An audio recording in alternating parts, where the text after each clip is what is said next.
Salut à tous, bonjour Sarah. Salut Amélie. En tant que pro du marketing digital, on sait parfaitement comment capter l'attention en 3 secondes avec du contenu ultra rapide. Mais fermez les yeux un instant, vous vous rappelez de nos vieux dessins animés des années 90-2000? Sarah, ça te parle? Oh oui, l'action prenait un temps fou, les décors restaient figés à l'écran pendant de longues secondes. Aujourd'hui, avec nos standards, on trouverait ça interminable. Exactement. Aujourd'hui, on est passé de cette lenteur poétique à des réels TikTok ou des vidéos YouTube de 30 secondes qu'on scrolle en boucle. On a conçu ce qu'on appelle le snack content. Mais ce qui est fascinant, c'est qu'on se rend compte aujourd'hui que ces vieux dessins animés étaient en fait parfaitement adaptés à notre développement. Absolument. À l'inverse, nos formats actuels, ultra courts et surstimulants, provoquent chez nous une véritable fatigue mentale. On s'inflige à nous-mêmes une surcharge cognitive et sensorielle monumentale. Et je voulais qu'on parle de ça aujourd'hui. Concrètement, Sarah, pourquoi ce montage frénétique qu'on utilise comme un hook en marketing fait littéralement bugger notre cerveau d'adulte? C'est avant tout une question de rythme et de physiologie. Pour te donner un ordre d'idée, dans les années 90, un plan durait en moyenne 8 secondes. Aujourd'hui, on est descendu à 2 ou 3 secondes par plan, avec en plus des flashs, des textes qui pop et des bruits intenses. Et notre cerveau n'est pas fait pour absorber autant de choses en si peu de temps? Non, car face à cette frénésie, notre cerveau utilise ce qu'on appelle l'attention bottom-up, c'est-à-dire l'attention réflexe ou ascendante. C'est quoi exactement? Un réflexe de survie? C'est tout à fait ça. Pendant ce temps-là, l'attention top-down, donc c'est-à-dire la concentration volontaire et réfléchie gérée par notre cortex préfrontal, il s'épuise complètement à essayer de traiter ce flux d'informations chaotique. D'accord. Donc le cerveau cognitif fatigue. Mais en ce moment, on entend aussi beaucoup parler de surcharge sensorielle chez les adultes, pas juste de fatigue cognitive. Qu'est-ce que c'est exactement? La surcharge sensorielle survient lorsque notre cerveau est littéralement submergé par le volume ou la nature des informations qu'il reçoit par nos sens. Donc que ce soit la vue, l'ouïe, mais aussi les sensations tactiles ou olfactives.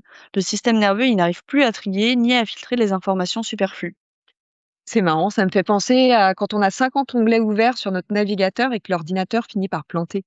Mais c'est vraiment la métaphore parfaite. La vie moderne urbaine nous bombarde, que ce soit le trafic, les open space, les notifications, la lumière de nos écrans.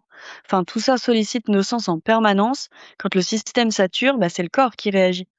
Et physiquement, ça se manifeste comment chez un jeune adulte? Parce qu'on ne se roule pas par terre en hurlant au milieu du bureau. C'est vrai, chez l'adulte, ça se manifeste par un grand stress, de l'irritabilité, des tensions musculaires, voire de l'insomnie et une fatigue chronique. Il y a aussi ce qu'on appelle le brouillard cérébral. On n'arrive plus à réfléchir clairement. Et on peut avoir des réactions d'évitement. Moi, parfois, j'ai juste envie de me cacher sous la couette. Et c'est un symptôme classique. Beaucoup de personnes en surcharge ressentent l'envie irrépressible de s'isoler, de fuir le contact physique et se bouchent littéralement les oreilles quand le bruit est trop fort. C'est un shutdown nerveux. Le cerveau y coupe les fonctions non essentielles pour se protéger et survivre à l'agression. Ça peut venir de choses toutes bêtes du quotidien. Absolument. L'ergothérapeute Josiane Caron-Santa donne d'excellents exemples chez l'adulte. Ça peut être l'incapacité à supporter deux bruits en même temps, comme la télé allumée pendant que quelqu'un te parle. Ça peut être l'odeur du fer dans la transpiration des gens dans les transports, ou même l'incapacité à supporter des vêtements serrés, comme un jean, ou des talons parce que le contact tactile est perçu comme une agression. Attends, t'es en train de nous dire que même les vêtements peuvent provoquer une surcharge? Et oui, car le toucher a un sens très puissant. Une étiquette qui gratte ou un tissu rigide envoie un signal d'inconfort permanent au cerveau. Donc ça vient s'ajouter au bruit, dans l'environnement extérieur, de la lumière de l'écran et c'est l'effet cumulatif qui fait déborder le vase. En parlant de lumière, l'environnement visuel joue un rôle énorme, non? En tant que marketeur, on adore utiliser les couleurs flashy, du rouge, du jaune pour attirer l'œil. C'est vrai, pour capter l'attention ponctuellement, mais pour vivre dedans, c'est épuisant. L'emploi à outrance des couleurs vives ou d'un environnement visuel chargé, une énorme source de stress et d'agitation nerveuse. D'ailleurs, c'est marrant de constater qu'à l'inverse, dans notre quotidien physique, les couleurs vives nous ont peu à peu quittés. Nos bâtiments, nos voitures, tout est devenu terne et gris, contrairement à l'explosion des couleurs qu'on connaissait dans les années 70-80. Donc c'est bénéfique d'arrêter les environnements ultra colorés? Les neurosciences nous montrent que oui, si on veut reposer notre esprit. D'ailleurs, les crèches font leur révolution et délaissent aujourd'hui les couleurs primaires agressives pour des teintes douces, sourdes, apaisantes comme le bleu qui réduit le stress ou le vert qui facilite la concentration. Et c'est tout aussi valable pour nos bureaux ou nos appartements en tant qu'adultes. C'est un peu la version déco du dark mode de nos téléphones. Bon, on fait le constat qu'on est tous un peu au bord de la surchauffe. Comment on fait pour ralentir? Comment on calme, cette surcharge au quotidien? Bah, il y a plusieurs stratégies. La première, c'est l'hygiène de vie. C'est vraiment la base pour garder un système nerveux résilient. Donc bien dormir, limiter la caféine, manger équilibré et s'accorder des activités de relaxation, que ce soit le yoga, la méditation ou simplement aller marcher dans la nature. OK, ça, c'est sur le long terme, mais dans le feu de l'action, le matin, dans les transports ou dans un bureau bruyant? Bah, là, il faut agir sur ton budget sensoriel. Donc, en fait, tu peux préparer des stratégies à l'avance. Toujours avoir des bouchons d'oreille ou un casque à réduction de bruit avec toi, repérer un endroit calme où t'isoler quelques minutes, ou utiliser une application de cohérence cardiaque sur ton téléphone. C'est un super exercice de respiration pour calmer le système nerveux et on peut le faire n'importe où, ça dure vraiment 5 minutes. C'est fou de se dire qu'on doit s'équiper pour se couper de notre propre environnement. C'est parfois la seule solution. Il faut aussi apprendre à planifier son emploi du temps en tenant en compte du coût sensoriel des événements. Et surtout, bah, faut oser communiquer ses limites. Tu veux dire quoi par, communiquer ses limites? Au lieu de t'isoler en passant pour quelqu'un d'asocial, tu peux dire à tes collègues: «Je tolère mal les bruits ambiants de la cafétéria, ça m'épuise, je préfère rester manger dans le calme, à mon bureau, mais vous êtes les bienvenus si vous voulez me tenir compagnie». Comme ça, tu assumes ta sensibilité au lieu de la subir. C'est déculpabilisant d'entendre ça. Et par rapport à notre consommation de contenu et nos téléphones, comment on décroche des réels de 30 secondes? Bah, il faut faire un grand tri. Les experts en comportement du consommateur recommandent de limiter volontairement notre consommation d'informations externes, désactiver les notifications non essentielles, éliminer les bruits de fond comme la télé allumée pour rien et arrêter le multitâche. En fait, quand tu fais ou regardes quelque chose, tu dois te focaliser dessus et sur rien d'autre. Et je suppose que ça implique aussi de s'autoriser à s'ennuyer. C'est vital. À cause des formats rapides, le monde réel nous paraît lent et profondément ennuyeux. Mais l'ennui est essentiel. Ne rien faire permet au système nerveux de récupérer entre deux phases actives et ça libère l'imagination et la créativité.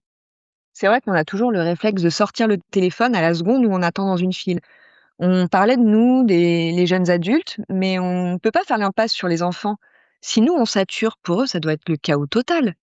Exactement. Le système nerveux d'un enfant, particulièrement entre 0 et 3 ans, est extrêmement immature. Donc son cerveau n'a pas encore la capacité de trier cette avalanche de stimulation. Et l'impact de nos vidéos ultra rapides sur eux, c'est documenté scientifiquement?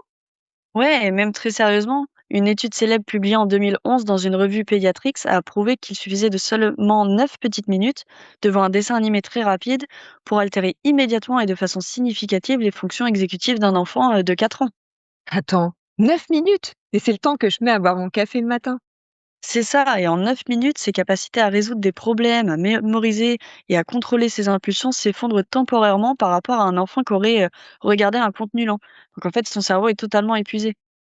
Et de l'extérieur, un enfant qui fait une surcharge sensorielle, ça ressemble à quoi?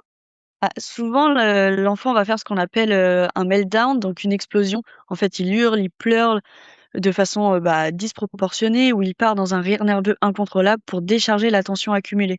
On prend souvent ça pour un caprice sans raison, surtout quand ça arrive dans des situations comme un supermarché.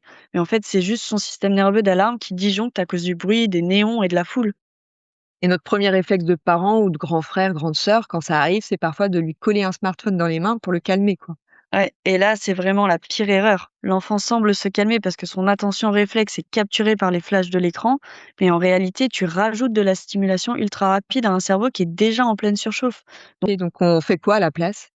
bah, en cas de surcharge, la règle d'or, c'est moins, c'est le mieux. Donc en fait, il faut réduire immédiatement les stimuli, s'isoler dans un espace calme, tamiser la lumière si on peut, couper les bruits et laisser le système nerveux redescendre naturellement sans rien exiger de lui. Finalement, le message est exactement le même pour les enfants que pour nous. On doit déconnecter et réapprendre à ralentir. Absolument. En fait, l'intelligence, l'empathie, le bien-être, tout ça, ça se construit dans le monde réel, en 3D et par l'interaction humaine et dans le calme. On doit être plus indulgent avec nous-mêmes. C'est normal de se sentir submergé par le monde hyper connecté d'aujourd'hui. Mais l'important, c'est de savoir mettre son cerveau sur pause. C'est un super mot de la fin. Donc si j'ai bien compris, on assume donc totalement notre nostalgie pour les vieux dessins animés lents, on limite nos scrolls compulsifs sur les réels, on réhabilite le droit de s'ennuyer, on s'achète de bons bouchons d'oreilles et on assume de dire non aux environnements bruyants. Et c'est un excellent plan d'action pour retrouver un peu de sérénité.